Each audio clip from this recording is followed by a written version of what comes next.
Bonjour à toutes et à tous. Je suis Pierre Monin et je représente la direction régionale Île-de-France du groupe Engie. Alors j'ai le plaisir d'introduire cette mini-conférence dans laquelle on va vous parler de deux actions que mène Engie auprès des jeunes de vos territoires. Alors pourquoi est-ce que nous avons choisi cette thématique ?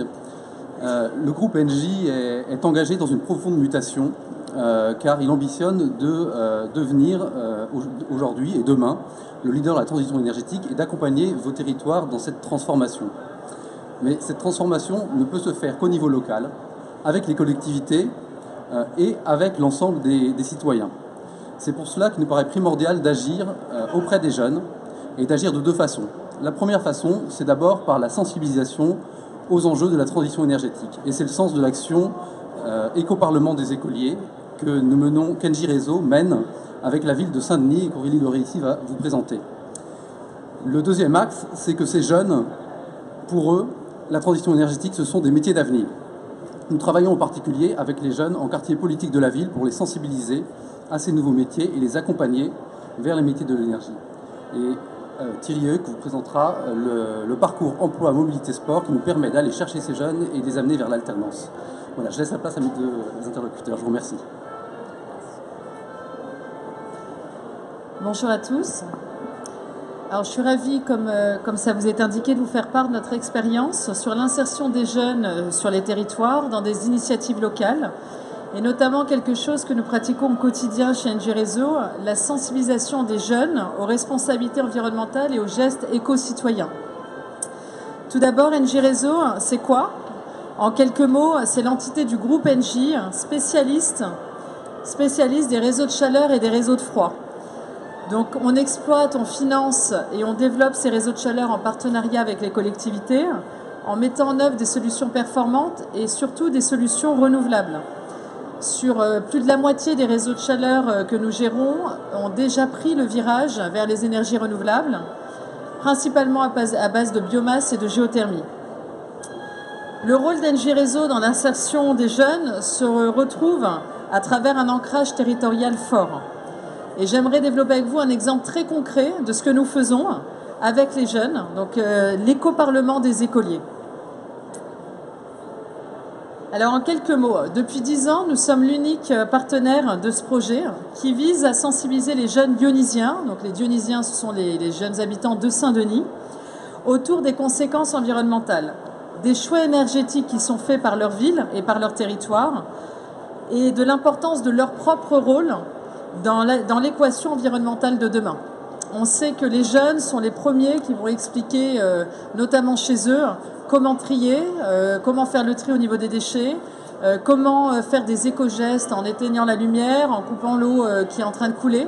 Donc ça nous paraissait essentiel avec le maire de Saint-Denis de sensibiliser ces jeunes.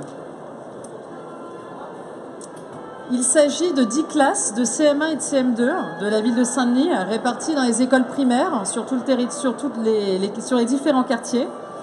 Et les 3 thèmes sur lesquels on a travaillé ces 3 dernières années, c'était les déchets, l'énergie et la planète, et le climat. Ce qui est très important, c'est que pour que ça fonctionne, il faut qu'on ait tous les acteurs qui circulent autour de ces jeunes.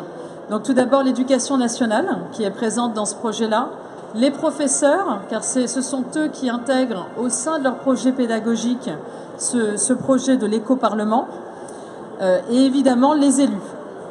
Donc ce partenariat, il démarre tout d'abord à travers une sensibilisation, et le rôle principal d'Engie, c'est de leur permettre la découverte d'un réseau de chaleur. Donc vous le voyez sur les photos, on reçoit beaucoup de jeunes scolaires pour des visites pédagogiques qu'on essaye de faire ludiques également, pour regarder qu'est-ce qu'est une biomasse, comment on peut produire de l'énergie propre, comment on peut, au travers de partenariats, permettre d'avoir plus de 60% d'énergie renouvelable dans le chauffage qui est distribué dans les logements.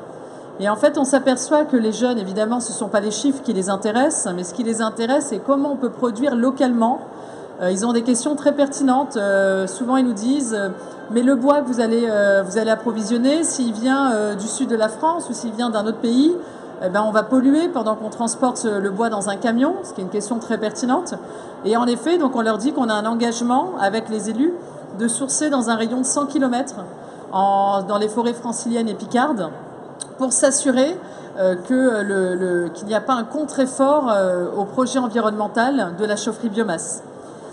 Donc tous ces jeunes sont venus visiter nos chaufferies, ils sont venus poser des questions. Pendant toute l'année scolaire, ils construisent leurs projets. Et comme le réseau de chaleur de la ville de Saint-Denis, géré par Engie, fournit plus de 40 000 logements, la majorité de ces jeunes, souvent d'ailleurs dans des bailleurs sociaux, ils sont concernés parce qu'eux-mêmes sont fournis dans leurs appartements par le chauffage urbain. Alors là, les photos que vous voyez, on rentre dans le concret, en fait, c'est ce qui se passe à la fin de l'année scolaire, une fois que les jeunes ont travaillé sur le projet pédagogique, ont compris comment on pouvait produire de l'énergie locale et renouvelable. Le maire met à disposition, au sein de sa mairie, la principale salle, la salle dans laquelle a lieu le conseil municipal. Et ce sont les jeunes qui prennent la place des élus et qui deviennent, quelque part, le conseil municipal pour les projets environnementaux. Donc c'est ce qu'on a appelé l'éco-parlement des écoliers. Donc il y a à peu près, 70-80 jeunes, leurs professeurs, les inspecteurs et inspectrices de l'éducation nationale, le maire lui-même, le maire adjoint, les services techniques de la ville. Et chaque élève, chaque classe présente son projet environnemental, explique pourquoi il l'a développé, donne un slogan. Alors on parle de classes de CM1 et CM2, donc ce sont quand même des jeunes, il faut leur proposer des concepts quand même assez faciles à comprendre. Donc ils présentent un logo, un slogan et un projet dynamique qui explique ce qu'ils aimeraient faire demain pour le climat et comment leur ville, localement, pourrait contribuer davantage à l'amélioration de la transition énergétique. Et à la fin, un projet est élu et voté par eux-mêmes, c'est-à-dire que nous, les adultes, nous sommes là que pour les encourager. Ce sont eux-mêmes qui élisent entre eux le meilleur projet qui leur semble le plus performant pour aller dans le sens de la transition énergétique qui est enfin en marche sur les territoires. Peut-être pour finir, j'aimerais prendre quelques instants pour évoquer d'autres initiatives, parce qu'on a la chance chez Engie Réseau, moi-même je gère une quinzaine de réseaux de chaleur et de froid en Ile-de-France, et on a beaucoup d'initiatives. Si vous regardez la photo qui attire l'œil tout de suite avec les couleurs, c'est un concours de street art. On a fait travailler des jeunes qui ont dessiné, alors je sais que c'est un peu has-been de parler de graffiti, mais bon, ce qu'on appelait avant les graffitis, du street art, sur des plaques d'échangeurs. Et il y a eu une présentation au sein de la mairie. Les jeunes eux-mêmes étaient très fiers. On a fait des affichages un peu partout sur le territoire de Plaine Commune. Et l'idée, c'est vraiment de faire en sorte qu'eux-mêmes s'approprient ces réseaux autour des enjeux environnementaux. Également, la visite du conseil municipal des jeunes. Bon, là, c'était à Levallois, dans le 92. À Villepinte, dans le 93. Des jeunes en CM1 et CM2 ont dessiné ce qu'était pour eux la géothermie, donc, qui permet d'aller puiser dans le sol de la chaleur existante, qu'on n'a pas besoin de transformer. Et on s'aperçoit que les jeunes se prennent au jeu et sont vraiment très moteurs pour aller dans ce type d'approche. Et le rôle d'un délégataire de service public, comme le nom l'indique, c'est de s'assurer qu'on fait plus que délivrer juste le chauffage et l'eau chaude comme c'est prévu dans le contrat, mais que les jeunes puissent réellement être intégrés dans l'énergie de demain et dans la fabrication locale de ces énergies. Merci à vous.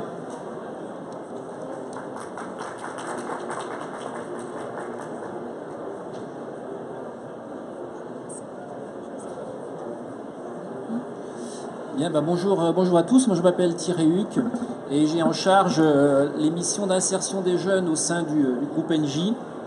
Et je vais vous présenter aujourd'hui un programme qu'on a développé l'année dernière en phase pilote et que l'on étend cette année sur toute l'Île-de-France. C'est un programme qui s'appelle PEMS, donc PEMS ça signifie Parcours, Emploi, Mobilité, Sport.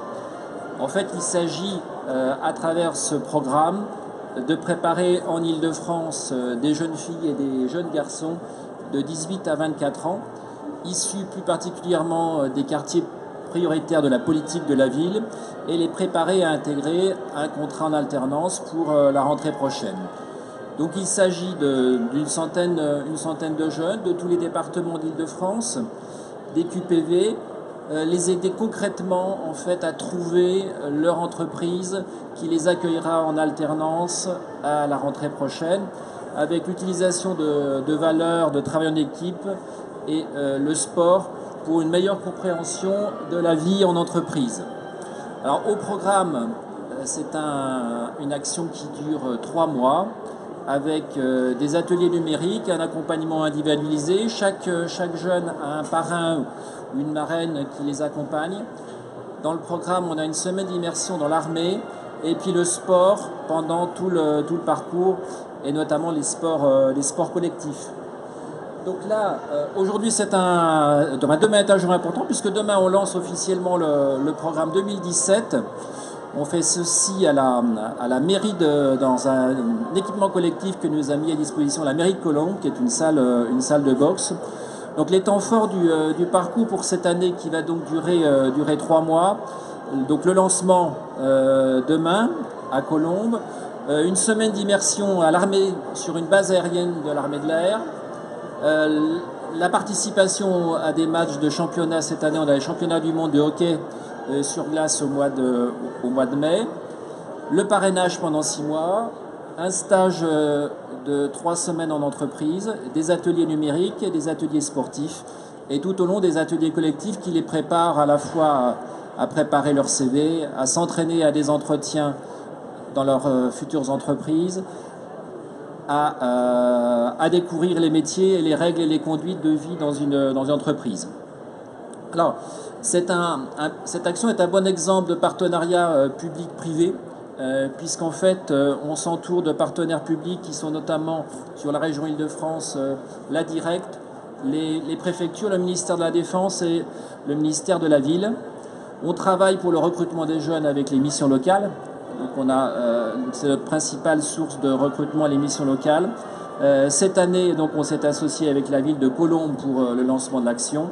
Et nous travaillons pour la coordination technique et l'ingénierie des ateliers avec le Club FAS et ses antennes sur les départements d'Île-de-France.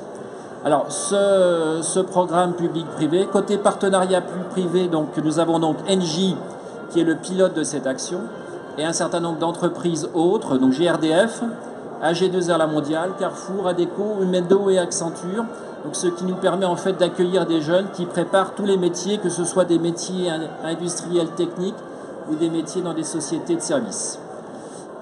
Et là, nous avons quelques slides qui présentent en fait le bilan de l'action 2016. Donc l'année dernière, nous avions 52 jeunes, 25% de filles et 3/4 de garçons. La répartition de leur âge. Et les résultats sur cette action 2016 où on a eu 76% de sorties positives, essentiellement dans l'alternance, mais également certains jeunes qui ont préféré intégrer un emploi ou qui ont choisi de reprendre, au vu de cette expérience, une formation initiale pour aller notamment au bac ou se destiner vers un service civique. Donc quelques temps forts 2016. Donc 2016, nous avions commencé, c'était l'année du foot avec la Coupe du Monde. Donc on avait lancé le programme sur un stade de foot à Aulnay-sous-Bois. C'était le 11 mai 2016. Donc là, la journée de lancement est très importante parce qu'elle permet les premiers échanges entre les jeunes, les entreprises partenaires et nos partenaires publics. Donc toute une série d'ateliers. Vous avez là ici la liste des ateliers qui sont animés pendant les 3 mois. Et puis beaucoup d'ateliers sportifs, notamment découverte de nouveaux sports. À titre d'exemple, nous avons organisé un atelier avec des jeunes aveugles. Donc c'est très important que les jeunes des quartiers puissent aussi être confrontés à des jeunes en situation de plus grande difficulté. Temps fort également au cours de ce parcours, c'est une semaine sur une base aérienne de l'armée de l'air. Là, il s'agissait de la base aérienne de Tours, où là, c'est une semaine en fait où les jeunes apprennent à être en groupe, à vivre en groupe, se réhabituent à des règles de discipline ou à l'autorité, comme l'autorité peut être trouvée également dans l'entreprise. C'est aussi un bon moyen pour l'armée également de faire découvrir ses métiers. Et l'armée de l'air est très attachée à organiser ce genre de session qui permet également aux encadrants de l'armée de l'air de rencontrer des jeunes des quartiers. Voilà. Et puis donc l'année dernière, la grande manifestation autour du foot, puisque les jeunes ont pu participer et assister à un match de l'Euro 2016. Voilà pour ces deux exemples, ces deux illustrations d'actions que le groupe NJ mène auprès des jeunes. Nous avions des jeunes des collèges dans un premier temps et puis des jeunes qui souhaitent préparer une alternance pour leur avenir professionnel. Merci à tous et toutes pour votre attention.